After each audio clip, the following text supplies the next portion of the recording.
Quick revision के show में आज का टॉपिक है अजंता और एलोरा। इस समय एमटीएस के एग्जाम चल रहे हैं। एक ना एक क्वेश्चन इससे भी हर शिफ्ट में पूछा जा सकता है, क्योंकि इस समय जो वास्तुकला, मूर्तिकला, ये सब एकदम ट्रेंडिंग टॉपिक बना हुआ है। तो आज हम अजंता और एलोरा को सही से समझेंगे। इसके बाद आपका कोई भी डाउट नहीं रहेगा और कोई भी क्वेश्चन अगर इससे बनेगा तो आप पक्का कर पाएंगे। तो चलिए समझते हैं अजंता और एलोरा के बारे में। अजंता और एलोरा सबसे पहले है क्या? तो ये गुफाएं हैं।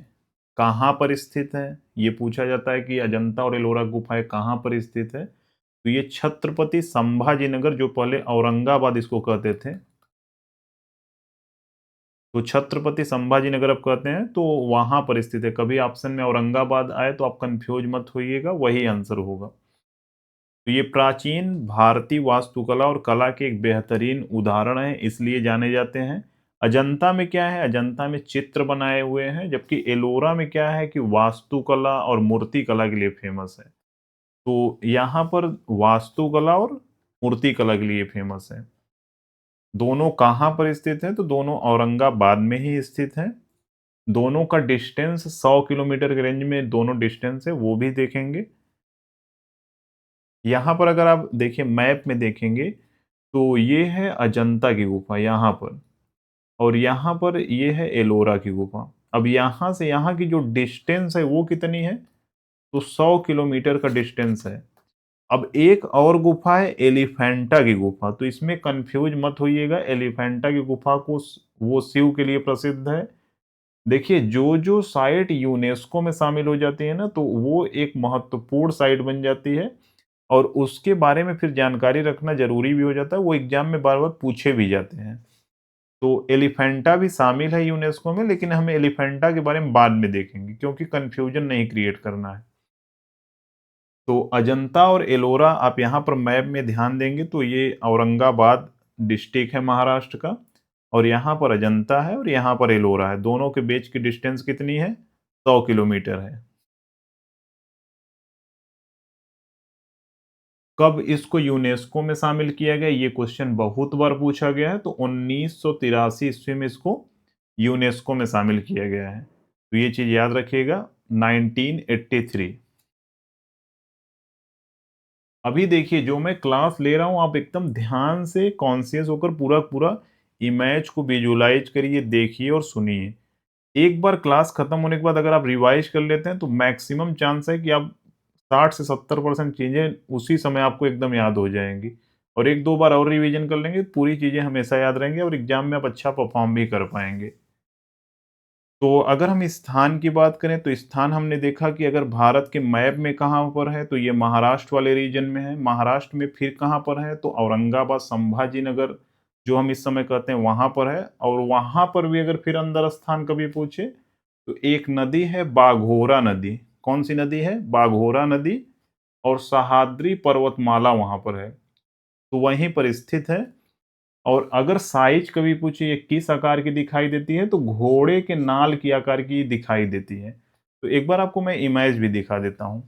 देखिए, यहाँ पर ये जो महाराष्ट्र है पूरा भारत के मैप में, अब ये जो नदी जा रही है ये कौन सी नदी है?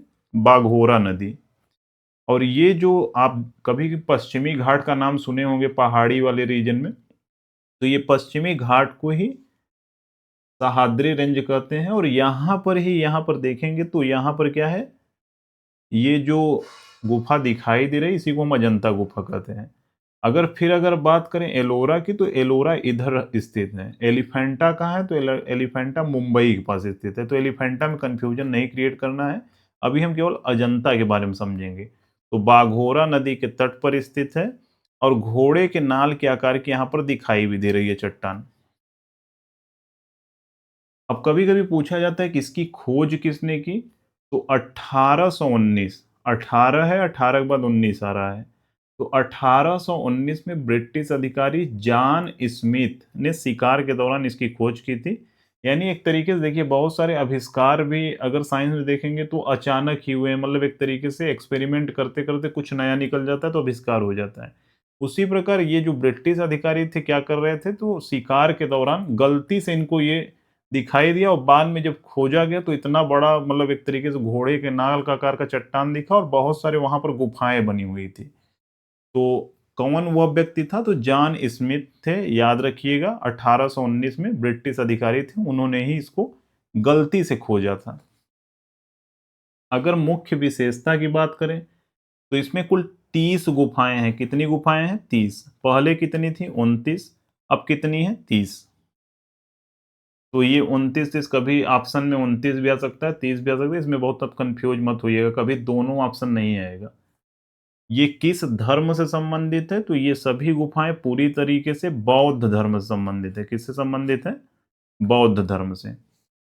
अब जब एलोरा की बात करेंगे तो एलोरा में 3 धर्म आते हैं, बौद्ध भी आएंगे, हिंदू भी आएंगे, जैन भी आएंगे। लेकिन जब अजंता की बात करते हैं तो अजंता में केवल बौद्ध धर्म आते हैं। कैसे याद रखना है? अजंता किससे शुरू हो रहा है? ए से शुरू हो रहा है। ए के बाद क्या आता है? बी आता है। तो अजंता किससे संबंधित है? बौद्ध धर्म से संबंधित है। तो इस प्रकार आप याद रख सकते हैं। तो बागोरा नदी के तट पर अजंता केव सह्याद्री रेंज के पास स्थित है। इतना सारा डाटा अगर याद रखते हैं तो बहुत सारे क्वेश्चन इसी से पूछे जाते हैं। फिर आगे बढ़ेंगे तो कुछ चीजें और पूछी जाती हैं। जैसे ये पूछा जाता है कि किसके काल में इस गुफा का विकास हुआ? तो सातवाहन के समय में इस गुफा का निर्माण हुआ। तो सातवाहन का अगर टाइम पीरियड की बात करें तो आप पढ़े होंगे, सबसे पहला वंश अगर इतिहास में पढ़ते हैं तो हर्यक वंश, फिर कौन आता है? शिशुनाग, फिर कौन आता है? नंद वंश, फिर मौर्य वंश, फिर तुंग, फिर कण्व, उसके बाद आता है सातवाहन। तो सातवाहन का जो टाइम पीरियड है वो क्या है? सेकंड बीसी से 1 सेंचुरी, सेकंड बीसी से 1 सेंचुरी के बीच में आता है। तो देखिए ये क्या है कि आप सुने होंगे कि जब कनिष्क का जो चौथी बौद्ध संगीति आयोजित होती है कनिष्क के समय में, तो बौद्ध धर्म 2 भागों में बढ़ जाता है। एक होता है हीनयान और एक होता है महायान। तो जो सातवाहन काल के समय में जो गुफाओं का विकास हुआ, तो हीनयान वाला जो विकास हुआ वो सातवाहन के समय में हुआ है। जबकि महायान शाखा वाला जो विकास हुआ है वो किसके समय में हुआ है? वो वाकाटक या गुप्त काल में हुआ है। तो सातवाहन देखिए, मेजरली अजंता का संबंध ज्यादातर सातवाहन से ही ऑप्शन में आता है। कभी वाकाटक और गुप्त बहुत कम ही देखने को मिलेंगे। फिर भी अगर मे बी अगर आपको कभी मिलता है तो आप यहाँ पर अगर प्रायोरिटी देखा जाए तो पहले सातवाहन अगर टाइम पीरियड आपको याद रहेगा तो आप आसानी से उत्तर दे पाएंगे। तो हीनयान चरण का जो विकास हुआ है वो सातवाहन के समय में हुआ है और महायान का विकास वाकाटक या गुप्त काल में हुआ है, 5वीं सेंचुरी में। अब देखिए हीनयान और महायान क्या है, तो इसमें अब बौद्ध की ये चीजें हैं, हम लोग बौद्ध में इसको देखेंगे। लेकिन फिर भी नॉर्मली अगर आपको बता दें तो हीनयान में क्या होता है कि भगवान बुद्ध को एक तरीके से भगवान नहीं मानते, इसमें महापुरुष के रूप में ये लोग देखते हैं हीनयान में। और महायान में क्या होता है कि ये मूर्ति पूजा को श्रेय देते हैं और एक तरीके से अवतार के रूप में मानते हैं। तो यही चीजें हैं, बहुत सारी चीजें हीनयान महायान में अंतर है, वो चीज हम लोग बौद्ध में पढ़ेंगे। अभी यहाँ पर सिर्फ ज्यादा एक तरीके से डाइवर्ट नहीं होना है हम लोगों को। तो महायान शाखा का विकास वाकाटक के समय हुआ। प्रमुख योगदान की बात करें तो राजा हरिसेन ने इसमें प्रमुख योगदान दिया है। ये चीज आप लोग याद रखिएगा। अब बात करते हैं कला और वास्तुकला में। देखिए अजंता में मैं बार बार बोल रहा हूँ कि अजंता की चित्रकारी बहुत फेमस है और एलोरा में मूर्ति कला और वास्तुकला फेमस है। तो अजंता में हमेशा जब भी पूछा जाएगा चित्रकारी से रिलेटेड कुछ क्वेश्चन बन सकते हैं। अभी हम क्वेश्चन भी लिए हुए हैं 20-30 क्वेश्चन जो एग्जाम में पूछे गए, सीजीएल, एमटीएस, जीडी सब में, तो वो भी देखेंगे तो आप खुद ही समझिए क्वेश्चन बनते क्या हैं। तो यहाँ पर ये म्यूरल पेंटिंग और शैली के बारे में बताया गया है। अजंता किसके लिए प्रसिद्ध है? तो अजंता अपने म्यूरल पेंटिंग के लिए यानी फ्रेस्को के लिए प्रसिद्ध है। अब इसमें शैली कौन सा प्रयोग किया गया है? तो टेम्पोरा शैली का प्रयोग किया गया है। अब देखिए फ्रेस्को आप समझ नहीं पा रहे होंगे तो इसलिए सबसे पहले फ्रेस्को को समझते हैं।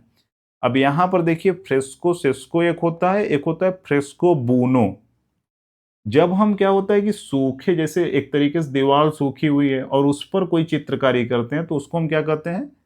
उसको हम कहते हैं फ्रेस्को। यानी ड्राई सरफेस पे जब होता है तो फ्रेस्को सेस्को कहा जाता है उसको। और फ्रेस्को बुनो क्या होता है, वो गीली सतह पर किया जाता है।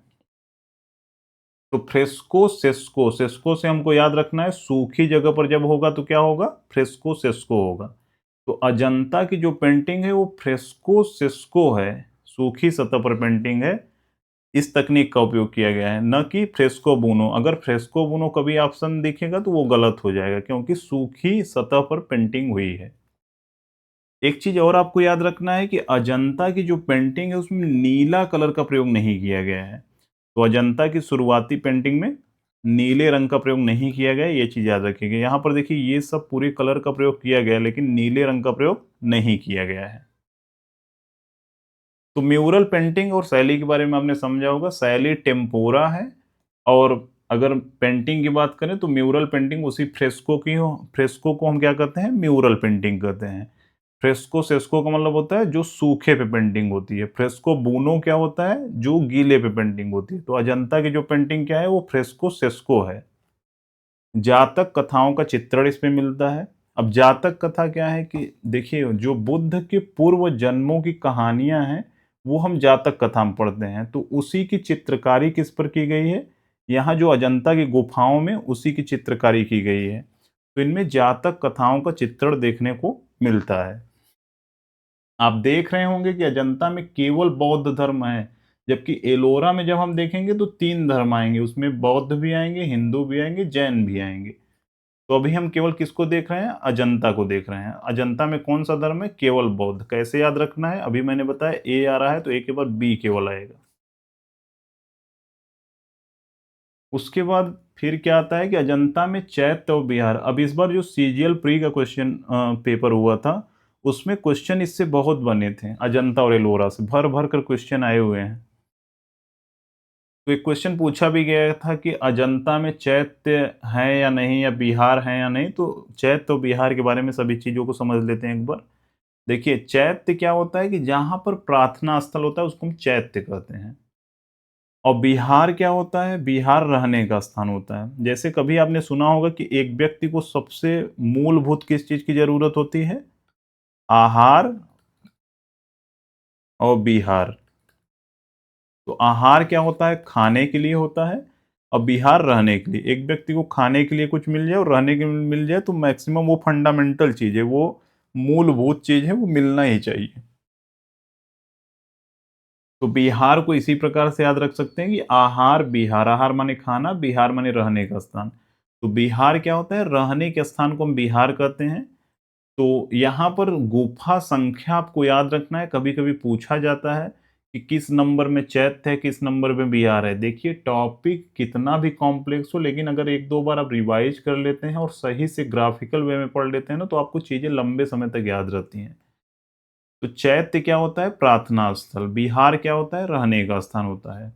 अब गुफा संख्या की बात करें तो यहाँ पर देखिए 9 से शुरू हो रहा है, 9, 10, 19, 29। तो 9, 10, 19 हो गया। यहाँ पर अगर आप सीरीज देखेंगे तो 9, 10 कितना हो रहा है, 19, और 19, 10 कितना हो रहा है, 29। तो 9, 10, 19 और 29 आपको याद रखना है। उसके बाद एक बच रहा है 26, तो 26 भी आपको याद रखना है। एक सीरीज चल रही है, अगर आप देखेंगे 9, 10 जोड़ेंगे तो 19 होगा, 19, 10 जोड़ेंगे तो 29 होगा। तो 9 नंबर गुफा, 10 नंबर, 19 नंबर, 29 नंबर और 26 नंबर, ये सभी गुफाएं क्या हैं, ये चैत्य हैं। बाकी जितनी गुफाएं हैं, बाकी जो भी 30 में बची गुफाएं हैं, वो कौन से हैं, बिहार हैं। बिहार मतलब रहने का स्थान है।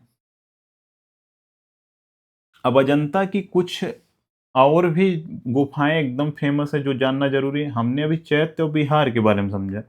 अब गुफा नंबर 1, 16 और कुछ और गुफाएं जो फेमस है उनके बारे में समझते हैं, कुछ विशेष उसमें क्या है। तो गुफा नंबर 1, एक प्रसिद्ध चित्र उसमें बना हुआ है। क्या चित्र बना हुआ है, बोधिसत्व पद्मपाणि और एक वज्रपाणि। तो इसका आपको इमेज दिखाता हूं तब आपको क्लियर होगा। तो बोधिसत्व पद्मपाणि, पद्म का मतलब क्या होता है, कमल, और पाणि का मतलब क्या होता है, हाथ। तो पद्म पाणि का मतलब हाथ में जिसके कमल है। तो कमल धारण करने वाले जो हैं वो क्या है, करुणा के प्रतीक हैं। यानी जिनके हाथ में कमल है तो वो करुणा के प्रतीक हैं।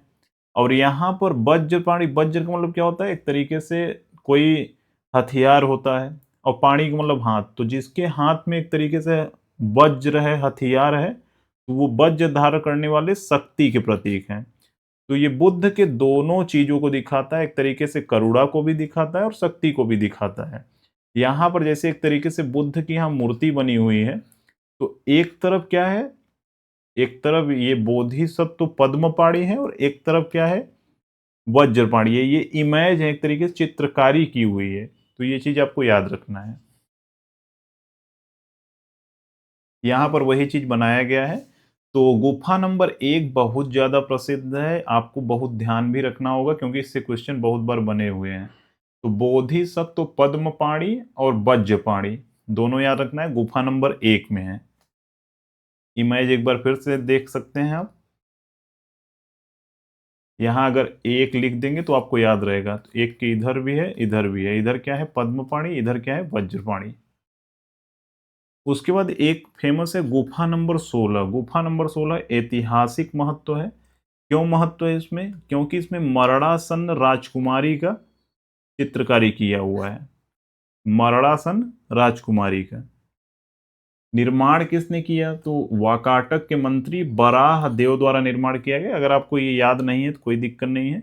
आपको 16 नंबर गुफा में क्या है ये चीज याद रखना है। यहाँ पर आप अगर चित्र देखेंगे तो मरणासन राजकुमारी का यहाँ पर इमेज बनाया हुआ है। तो आप याद रख सकते हैं 4 4 4 4। तो चारों ओर से 4 4 जोड़ते हैं तो क्या हो रहा है, 16 हो रहा है।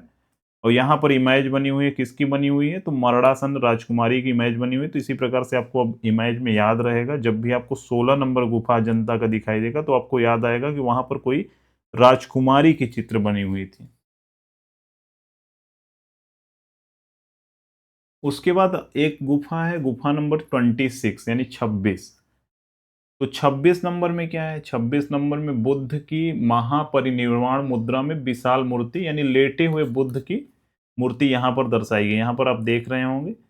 अब इसको कैसे याद रखना है? मान लीजिए यहाँ पर जो बुद्ध लेटे हुए हैं वो कौन सी मुद्रा है? महापरिनिर्वाण मुद्रा है।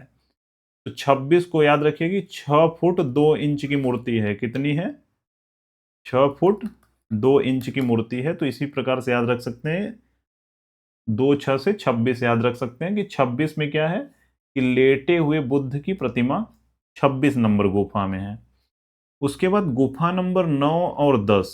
गुफा नंबर 9 10 सबसे पुराना है। ये सातवाहन काल में बनाया गया था। मैंने पहले बताया कि सातवाहन 2 बीसी से 1 एडी तक उनका शासन चलता है। तो ये चीज आपको याद रखना है कि गुफा नंबर 9 और 10 सबसे पुराना गुफा है। कभी पूछा जाए कि सबसे पुराना गुफा कौन सा है, तो अजंता में सबसे पुराना गुफा नंबर 9 और 10 है। तो इतनी सारी चीजें जो मैंने अभी बताया वो टोटल ये अजंता के बारे में थी। अब हम लोग किसके बारे में समझेंगे? अजंता हमने समझा, एलिफेंटा हमको देखना ही नहीं है, वो बाद में देखना है। उसके बाद हम एलोरा आप समझेंगे।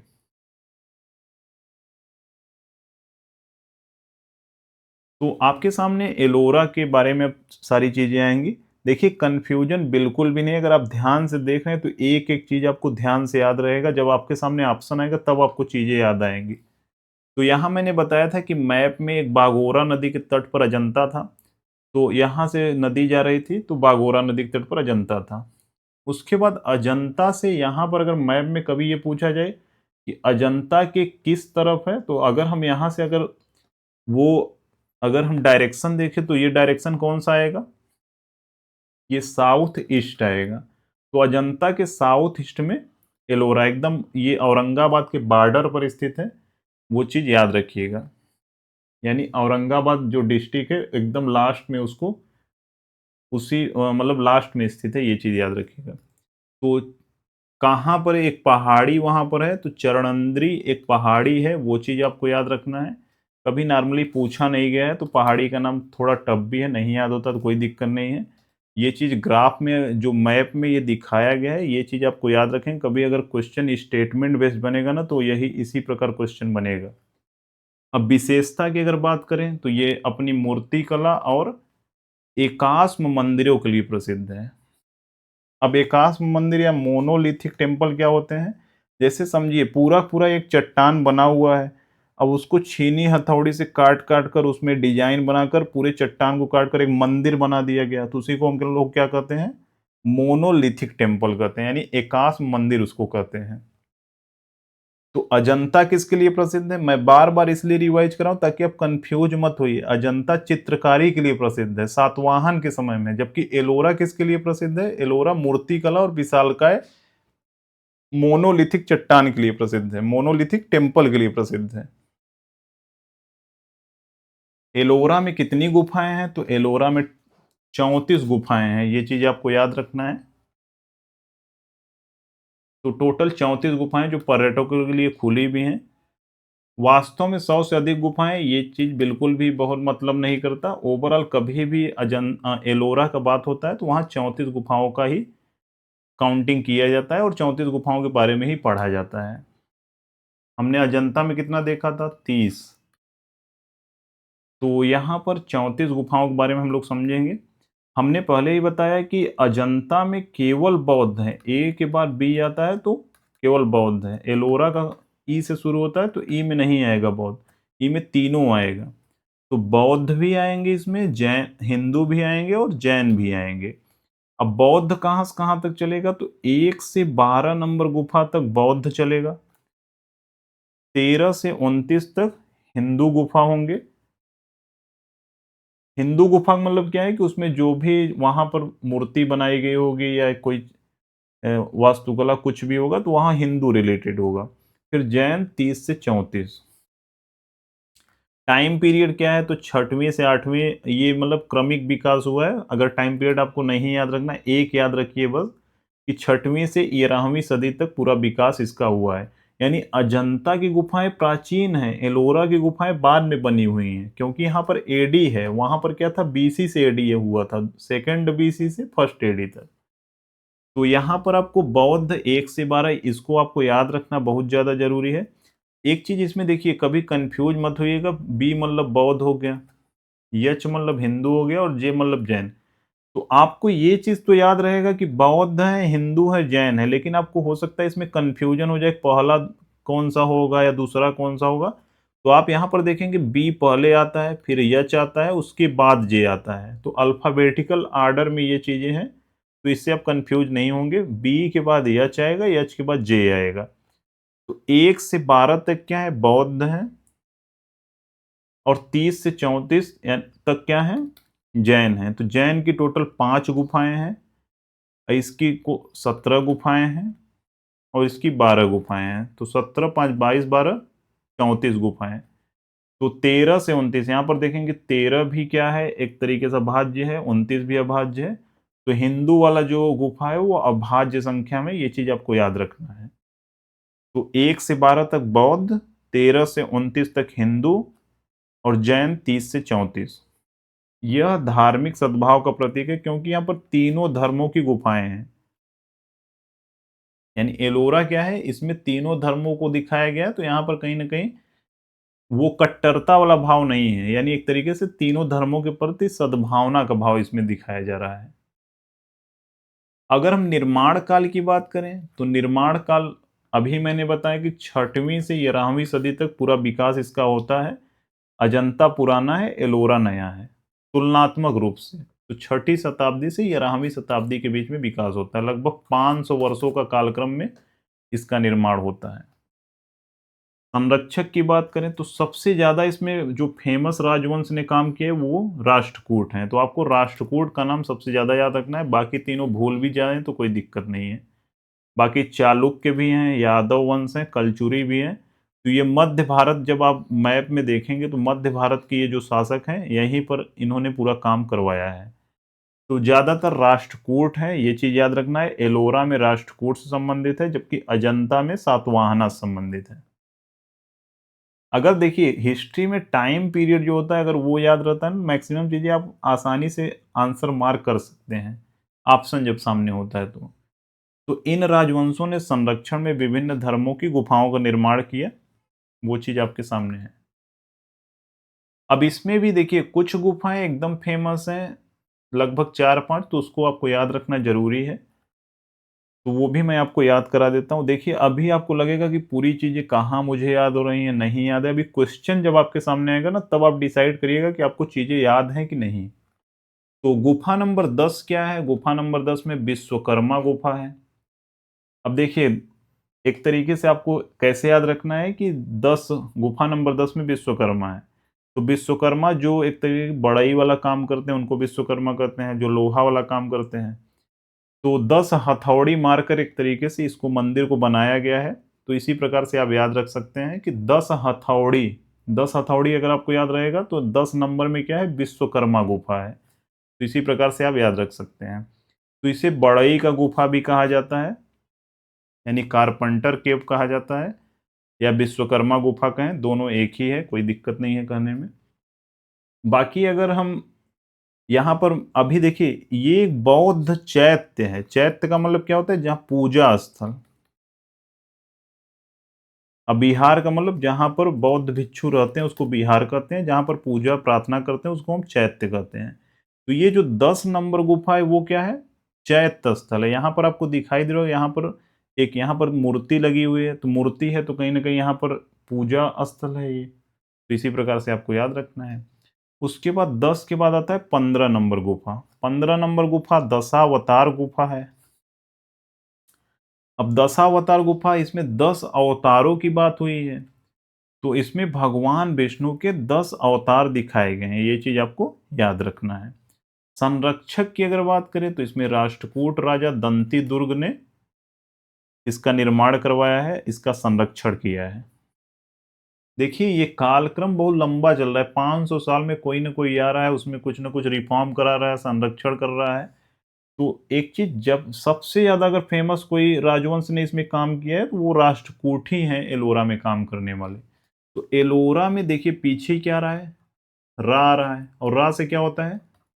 राष्ट्रकूट होता है। तो इसी प्रकार से आपको याद रखना है कि एलोरा में राष्ट्रकूट आएगा। तो राष्ट्रकूट राजा दंती दुर्ग से संबंधित है। 10 में विश्वकर्मा है, 10 हथौड़ी से याद रख सकते हैं, और 15 में क्या है? दशावतार। तो 10 5 15, और 15 में क्या है? दशावतार है। उसके बाद आती है एलोरा की गुफाएं। एलोरा की गुफाओं में जो 16 नंबर गुफा है वो किससे संबंधित है? तो वो कैलाश मंदिर से संबंधित है। किससे संबंधित है? कैलाश मंदिर से। अब देखिए, जो कैलाश मंदिर है ये बहुत ज्यादा फेमस है, अभी कुछ चर्चा में भी चल रहा है, यानी कोई व्यक्ति है कुछ खोजा हो जाए क्या। तो 16 नंबर में क्या है? कैलाश मंदिर है।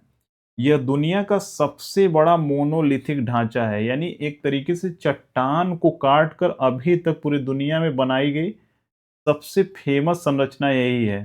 तो दुनिया का सबसे बड़ा मोनोलिथिक ढांचा है जिसको चट्टानों से काट कर बनाया गया, इसलिए ये फेमस भी है। तो ये कितने नंबर में है? 16 नंबर में है। आपको याद है कि अजंता मैंने 4 4 4 4 करके बताया था, वहां पर मरड़ासन राजकुमारी का चित्र बना हुआ था। और लेकिन एलोरा में जो 16 नंबर है वो कैलाश मंदिर से संबंधित है।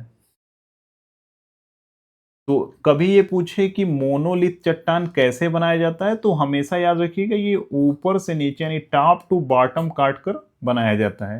यानी चट्टानों को ऊपर से काट कर नीचे तक एक संरचना दे दी जाती है, एक मंदिर का निर्माण कर दिया जाता है, कोई वास्तुकला बना दिया जाता है। तो उसी प्रकार से इसको बनाया गया है। संरक्षक की बात करें तो राष्ट्रकूट राजा कृष्ण फर्स्ट ने इसको बनवाया था, ये चीज याद रखिएगा, बहुत बार एग्जाम में पूछा गया, मोस्ट इंपॉर्टेंट है। तो राष्ट्रकूट राजा कृष्ण फर्स्ट ने इसको बनवाया था। तो बार बार आप देख रहे हैं कि एलोरा में र से आपको राष्ट्रकूट बार बार आ रहा है, जबकि अजंता में क्या आ रहा था? सातवाहना आ रहा था।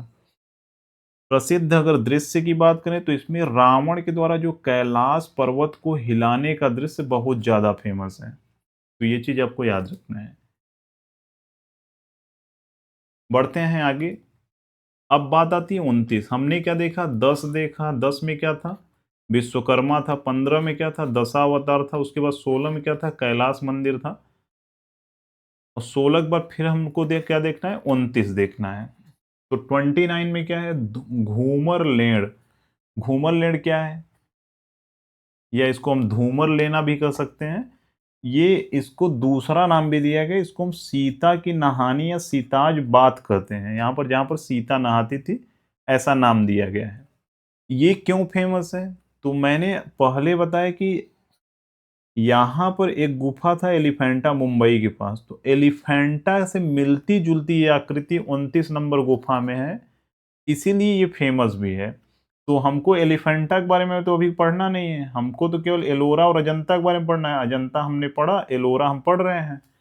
तो एलोरा का जो 29 यानी 29 नंबर गुफा है, वो सीता की नहानी या सीताज बात करते हैं। इसमें देखिए चार तरफ से खुला हुआ है, यानी चौकोर प्रवेश द्वार दिया गया है। यह बहुत बड़ा हॉल है जिसका फर्श नक्शा क्रॉस यानी क्रॉस के आकार का है। इसमें तीन तरफ प्रवेश द्वार है और एक तरफ खुला आंगन है, तो ये चीज आपको याद रखना है। ये किसमें है? 29 नंबर में। उसके बाद आता है 32। हमने अभी को क्या देखा? 10 देखा विश्वकर्मा, 10 देखा विश्वकर्मा, 15 देखा दशावतार, 16 में क्या था? कैलाश, और 29 में, अभी को हमने 29 देखा, 29 में क्या था? सीताजबाद था। और इस समय हम देख रहे हैं 32 नंबर। तो 32 किससे संबंधित है? 32 इंद्र सभा से संबंधित है। और यहां पर एक चीज आप देख रहे होंगे, यहां पर महावीर स्वामी की मूर्ति बनी हुई है। तो मैंने पहले बताया था कि 1 से लेकर 12 तक क्या है? 1 से लेकर 12 तक क्या है? बौद्ध है। 13 से लेकर 29 क्या है? हिंदू है। और उसके बाद 30 से लेकर 34 क्या है? जैन है। तो हम 32 नंबर की बात कर रहे हैं, तो 32 नंबर इंद्र सभा इसका नाम है। और यह एलोरा की गुफाओं में एक महत्वपूर्ण गुफा है। किससे संबंधित है? तो जैन धर्म से संबंधित है। ये चीज आपको याद रखना है। 32 नंबर गुफा, यह जैन धर्म से संबंधित सबसे बेहतरीन गुफा मानी जाती है। 9वीं 10वीं शताब्दी में इसका विकास हुआ। तो टाइम पीरियड अगर नहीं याद रखते हैं कोई दिक्कत नहीं है, लेकिन ये याद रखिएगा 32 को इंद्र सभा कहते हैं। और जो गुफा का क्रम है उससे आप समझ पाएंगे कि जैन धर्म से संबंधित है। अब एक बार इसमें अंतर क्या है दोनों को देख लेते हैं। अजंता और एलोरा, हमने देखा कि अजंता में केवल बौद्ध धर्म से संबंधित है, इसमें केवल चित्रकारी है, लेकिन इसमें क्या है? मूर्ति कला है, वास्तुकला है। एलोरा में क्या है? बी, यहाँ पर हिंदू बौद्ध और जैन से संबंधित है, लेकिन हमने कैसे याद किया था? बी था, उसके बाद यच था, उसके बाद जे था। 1 से लेकर 12 था, 13 से लेकर 29 था, और 30 से लेकर 34 था। समय काल की बात करें, सेकेंड बीसी से फर्स्ट एडी तक हमने पढ़ा था। 5वीं एडी भी लिखा है, तो कोई उससे दिक्कत नहीं है। ये सब देखिए कंफ्यूजिंग इसमें क्या होता है ना, हिस्ट्री में अलग अलग इतिहासकार अलग अलग तरीके से लिखते हैं, तो इसमें कंफ्यूजन नहीं क्रिएट करना है।